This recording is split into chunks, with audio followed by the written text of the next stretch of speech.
শুরুতে তোমাদের সাথে কিছু কথা আমি শেয়ার করে নিই। দেখো, এখন যে অন্নপূর্ণা ভান্ডার বিষয়টা রয়েছে, এই বিষয়টা কিন্তু একটা সোশ্যাল ইস্যু হয়ে গেছে। কেন বলছি এই কথাটা তোমাদের মনে হতেই পারে যে সোশ্যাল ইস্যু কেন হয়েছে। দেখো, যে এই অন্নপূর্ণা ভান্ডার অনেকে যারা পাচ্ছে তাদের ক্ষেত্রে তো জীবনটা ছক্কা হয়ে গেল।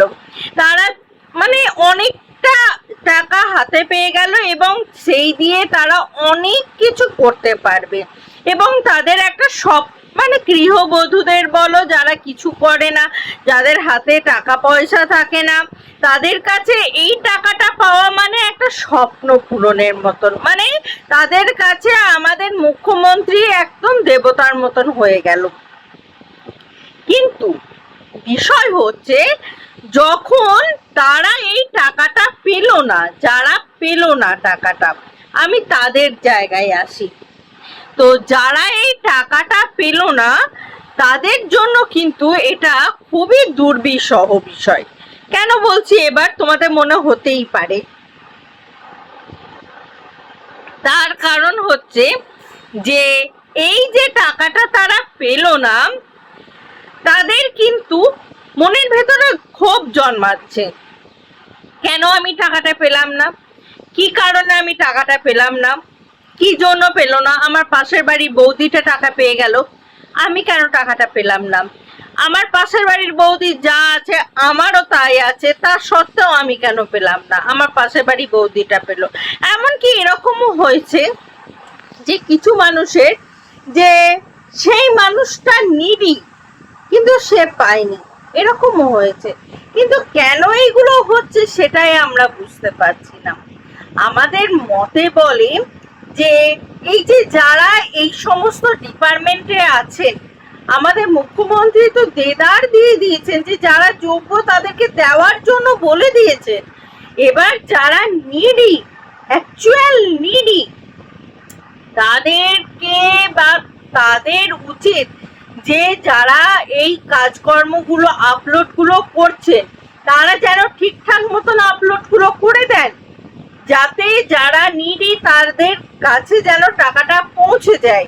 কারণ 3,000 টাকা কম কথা নয়। একটা মানুষের কাছে 10টা টাকা কেউ কাউকে সৎ পথে দেয় না। সেখানে নিজেদের ট্যাক্সের টাকা, নিজেদের হকের টাকা নিজেরা পাবো। হয় লজ্জা কিসের? লজ্জা তো কোনো কিছু করলে চলে না। নিজেদের টাকা নিজেরা পাবো।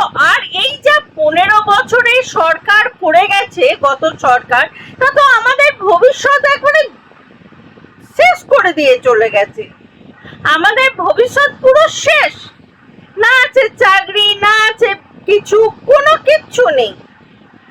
সেখানে দাঁড়িয়ে যদি 10টা টাকা দেয় সরকার, যদি 3,000 টাকা দেয় সরকার, তাহলে অসুবিধাটা কোথায়? আমরা পাচ্ছি যারা, আমাদের তো ভালো লাগবে, আর আমরা যারা পাচ্ছি না তাদের ভেতরে তো ক্ষোভ জাগবেই। তো সেখান থেকে আমরা বলবো যে যারা পাচ্ছে না, অন্তত পক্ষে তারা যাতে পায় সেই কাজটা, অন্তত পক্ষে যারা এর মধ্যে রয়েছেন, আপলোডের বিষয়গুলো করছেন, অন্তত পক্ষে তারা সঠিক নিয়ম মেনে তাড়াতাড়ি করুন। প্রয়োজনটা সকলের আছে ভাই, কেউ কাউকে 2 টাকা দেবে না। মানুষ যদি অসৎ পথে টাকা রোজগার করে খেতেই পারতো তাহলে আজ আর এইরকম ক্ষোভ তৈরি হতো না। আজ আর মানে এরকম পৌরসভায় বা পঞ্চায়েতে কে কে ক্ষোভ তৈরি হতো না। অনেকে বলতে পারে যে মানে মুসলিমদেরকে টাকা দেয়নি, কিন্তু আমি বলছি মুসলিমদের ঘরে ঘরে টাকা ঢুকেছে অন্নপূর্ণা, এই খবরও আছে। মুসলিমরাও টাকা পেয়েছে। আমাদের সরকার হিন্দু মুসলিম করেনি, নিডি দেখেছে, নিডি তাদেরকে টাকা দিয়েছে।